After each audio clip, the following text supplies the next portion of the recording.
Hey, heute bin ich hier draußen und es ist ein herrlicher frühlingshafter Tag, obwohl es ja der 20. Januar ist, hier in Nordberlin. Und heute ist die Amtseinführung von Präsident Trump in Amerika. Und ich meine, so mancher macht sich da ein bisschen Hoffnung drauf, dass da in Deutschland sich auch was ändern wird. Denn wir haben ja hier in Deutschland so eine Art Gelübde. Äh, und zwar hatte ich jetzt neulich mal, gestern hatte ich das gesehen von The Duran, ein Nachrichtenkanal, den ich immer frequentiere und der wirklich ganz schön ist. Und wenn ihr mal was sehen wollt, Nachrichten jenseits dessen, was Mainstream-Media so bringen, dann kann ich das nur empfehlen. Diese Journalisten, die haben Nachrichten, die dann irgendwie 2 Jahre später bei uns in den Blättern stehen. Und zwar dann, wenn das Kind schon längst in den Brunnen gefallen ist und wenn alles zu spät ist. Und wenn die Dinge überhaupt nicht mehr leugbar sind und wenn es einfach alles zu spät ist.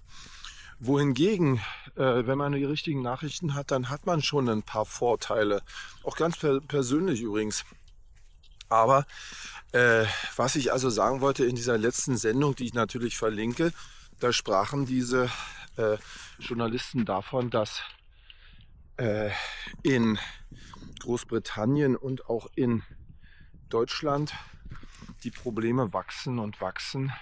Und es gibt einfach keine gesellschaftliche Diskussion darüber, sondern es gibt eine Art Omerta.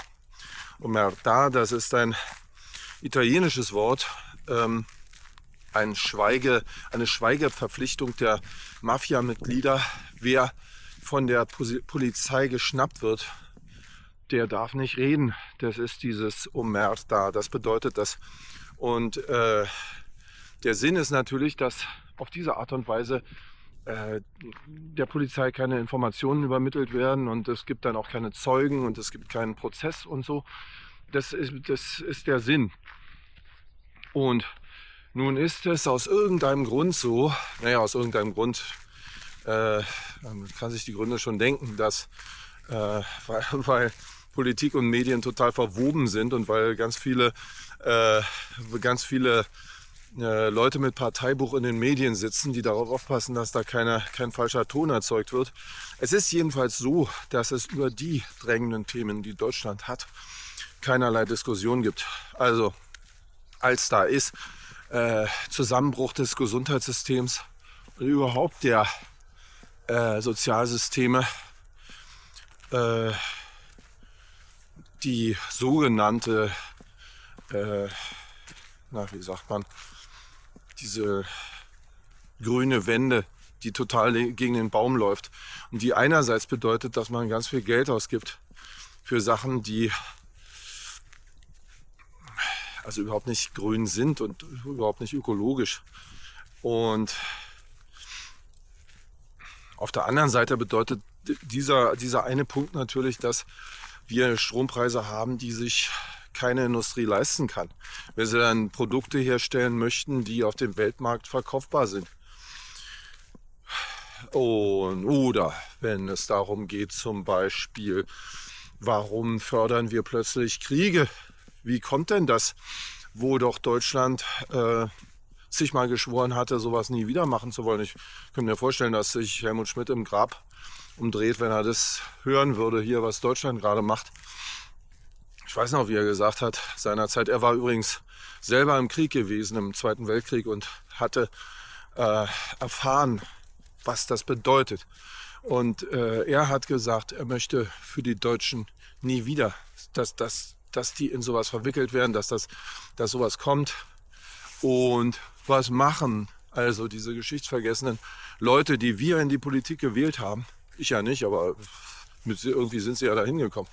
Sie tragen die Milliarden, die angeblich ja hier so reichlich vorhanden sind, scheinbar dann irgendwie überflüssig.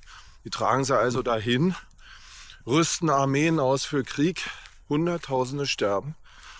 Und diese Leute gefallen sich noch in Reden wie, sie wollen damit unsere Demokratie und Freiheit verteidigen und so weiter und so weiter. Also ich will es jetzt an dieser Stelle nicht alles wiedergeben, ihr wisst es ja auch selber. Also das Komische ist nur, dass hier null Diskussion darüber stattfindet. Stattdessen geht es in den Talkshows immer um irgendwas anderes. Ich selber höre mir das jetzt auch gar nicht mehr so an, aber es ist irgendwie, wenn es überhaupt angesprochen wird, dann halbherzig und dann halb so, als ob man es eigentlich fast gar nicht sagen darf. Und das ist diese Omerta. Und diese Journalisten von The Duran, die haben da sehr gut die Hand und den Finger drauf gelegt und haben gesagt, hier, das ist fast wie eine Omerta der Mafia. Es wird nicht beredet, es wird nicht besprochen und die Probleme kommen einfach nicht auf den Tisch. Ja, das nennt man also so wie den Elefanten im Raum haben und niemand darf drüber reden. Und wir haben natürlich nicht nur einen Elefanten, sondern wir haben ganz viele Elefanten hier im Raum und können uns kaum noch bewegen vor lauter Elefanten.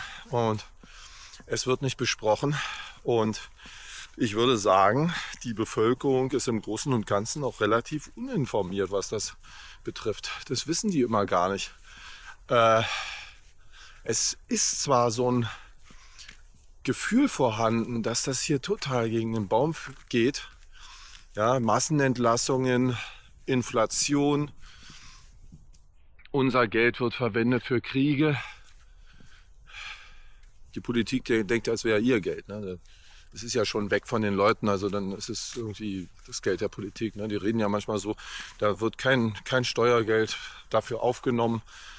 Das wird alles aus Bundesmitteln gemacht und so als wenn das die Bundesmittel nicht vom Steuerzahler wären. Aber das Ding ist einfach, wenn Dinge nicht besprochen werden in einer Gesellschaft oder sonst irgendwo, dann bleiben die Probleme unerwähnt und ungelöst. Das ist so ähnlich, als wenn man jemandem das Denken verbietet. Es wird nicht besprochen. Die Intelligenz der Gesellschaft liegt ja nicht im einzelnen großen Denker oder so, sondern sie liegt darin, dass alle Leute mitdenken, eine Schwarmintelligenz sozusagen. Und damit diese Schwarmintelligenz in Wirksamkeit kommen kann, muss eben gesprochen werden. Da müssen Themen auf den Tisch, da muss Ross und Reiter genannt werden.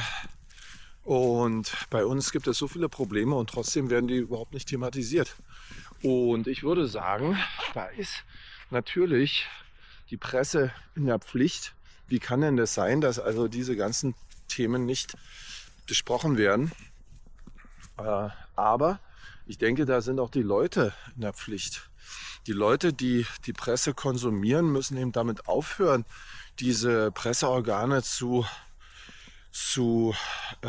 kaufen oder überhaupt zu lesen.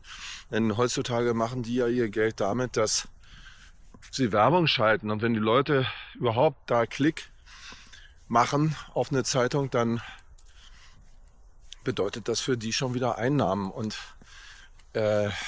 die Aufmerksamkeit einfach wegentziehen diesen Medien. Und ich meine, da kann man ja ganz einfach mal sagen, wer hat uns denn hier in den Zeiten dieser ganzen Umwälzungen immer indoktriniert und sagt, das ginge gar nicht anders, alternativlos und so. Welche Medien waren das? Ja, und ich denke, man sollte jetzt wirklich aufhören, diese Medien überhaupt zu kaufen, zu frequentieren, zur Kenntnis zu nehmen, sondern mit Unkenntnis strafen und andere alternative Medien suchen, die tatsächlich die Wahrheit berichten oder der Wahrheit nahe kommen wollen überhaupt. Ja? Was ja schon heutzutage selten ist. Und so wie also eine Gesellschaft sowas nicht aushält, wenn nicht gesprochen wird, gilt es auch für jede andere, also für eine Familie beispielsweise, wenn die Partner, wenn die Ehepartner oder wenn die Lebenspartner miteinander nicht mehr sprechen, genau dasselbe. Ja, was dabei rauskommt, ist eine totale Entfremdung. Und ich meine, klar, Das gibt es, dass die Ehepartner miteinander sprechen, aber sie sprechen nicht mehr die richtigen Themen an. Sie sprechen nicht mehr über das, was sie eigentlich interessiert, was das Leben lebenswert macht vielleicht, was sie voneinander erwarten, was für Pläne da sind, sondern sie sprechen über das Funktionale nur noch und sie trauen sich vielleicht die Themen gar nicht mehr anzusprechen, die es da gibt. Und die Folge davon ist einfach eine Entfremdung und das geht natürlich nicht lange gut in so einer Partnerschaft. Also da rede ich aus Erfahrung und kann nur sagen, man muss reden, man muss die Themen ansprechen. Und ich habe darüber hinaus ja auch noch die Erinnerung an die DDR, wo das genauso gut war, wo das genauso war. Damals war natürlich das Leben schwierig. Es gab die Dinge, die man brauchte, gab es meistens nicht zu kaufen. Musste man warten, musste Beziehungen haben, alles Mögliche war erforderlich. Man hat mehr oder weniger viel Zeit damit verplempert, irgendetwas zu besorgen. Das war ein Riesenärgernis. Alle wussten, dass das nicht gut läuft. Aber in den Medien kam es natürlich nicht. Denn die Medien, die waren auch wieder in der Hand der, wie man damals sagte, größten Führungsmacht oder die entscheidende Kraft der Arbeiterklasse. Alles natürlich für den Menschen gemacht und so. Alles war wunderbarstens, aber nur in den Medien. In der Wirklichkeit war es nicht so.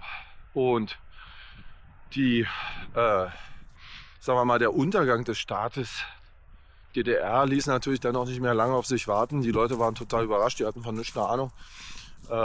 Die Riesenrevolution, von der da immer erzählt wird, also ich weiß nicht, ob das das richtige Narrativ ist. Es war einfach schon alles zu spät und ich meine, im Rückblick muss man sagen, das war auch gut so. Aber wenn man sagt, man kommt aus einer komfortablen Situation, sagen wir mal vor 30 Jahren, so wie Deutschland, ne, reich und erfolgreich und bewundert in der Welt und macht daraus sowas, was wir jetzt vor uns haben, das ist schon ein kleines Kunststück.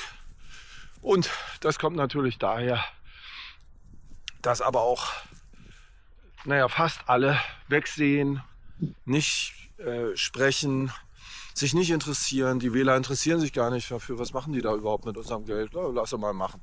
In Europa, also im Europaparlament, das wissen wir nicht, was die da machen. Komm, wir lassen sie einfach. Es gäbe so viel zu besprechen. Wie gesagt, hier diese herrlichen Windräder. Mal kann man sie sehen. Noch im Bild hier sind sie irgendwie schwer auszumachen. Auf den kleinen noch vor wenigen Jahren hatten wir sowas nicht. Ne? Da stand hier nicht alles voll. Da waren die Strompreise auch noch ganz normal. Ja? Bis irgendjemand auf die Idee kam, CO2 ist ganz, ganz schädlich. Und seitdem hat sich ja Deutschland als einziges Land auf der Welt, es zur Aufgabe gemacht, dieses schlimme CO2 aus der Atmosphäre rauszuverbannen. Auch wenn die Bäume davon leben. Und da sind die Deutschen dann auch ziemlich rigoros. Die sagen sich, weg mit dem Wald, wenn da ein Windrad stehen kann. Weg mit der Ackerfläche, wenn da Windräder hin können. Ja, weg mit unserer Ruhe, wenn wir einen Industriepark machen können, der dann den Investoren schön Geld bringt. Das ist uns alles egal. Hauptsache, wir geben uns nicht zu erkennen als konservative Stinkstiefel, was ja so ziemlich ein Schimpfwort ist. Konservativ, oh weia. Und und auch die anderen tollen Ideen, die machen wir natürlich alle mit. Mit der Wokeness, mit der einfach alles, was die sich ausdenken. Also man kann nur hoffen, dass hier eine Diskussion in Gang kommt, die an die Grundfesten all dieser Ideologien geht und die Leute dazu bringt, sich ein bisschen zu informieren über das, was wirklich vor sich geht, miteinander zu sprechen und dann auch solche Wähler zu sein, die tatsächlich eine Wahl haben, eine mündige Wahl und sich nicht alles vorkauen zu lassen von diesen von diesen Mainstream-Media und diesen Legacy-Media. Ja, weil das nervt langsam mit diesen mit dieser Propaganda. Und wie gesagt, ich habe das nur schon ein paar Mal erlebt in meinem Leben. Und ich kann nur sagen, es ist fürchterlich.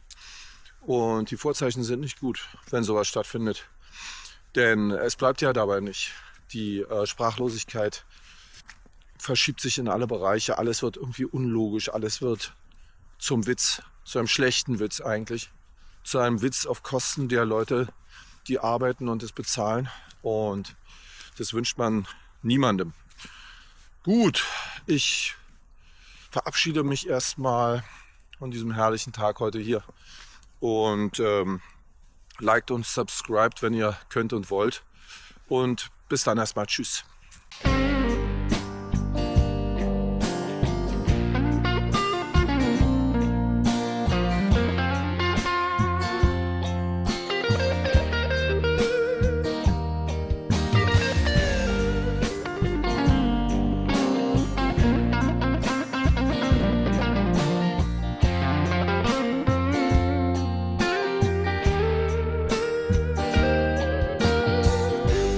I can take your anger, baby. I can hold your pain. In a night full of thunder and sideways rain.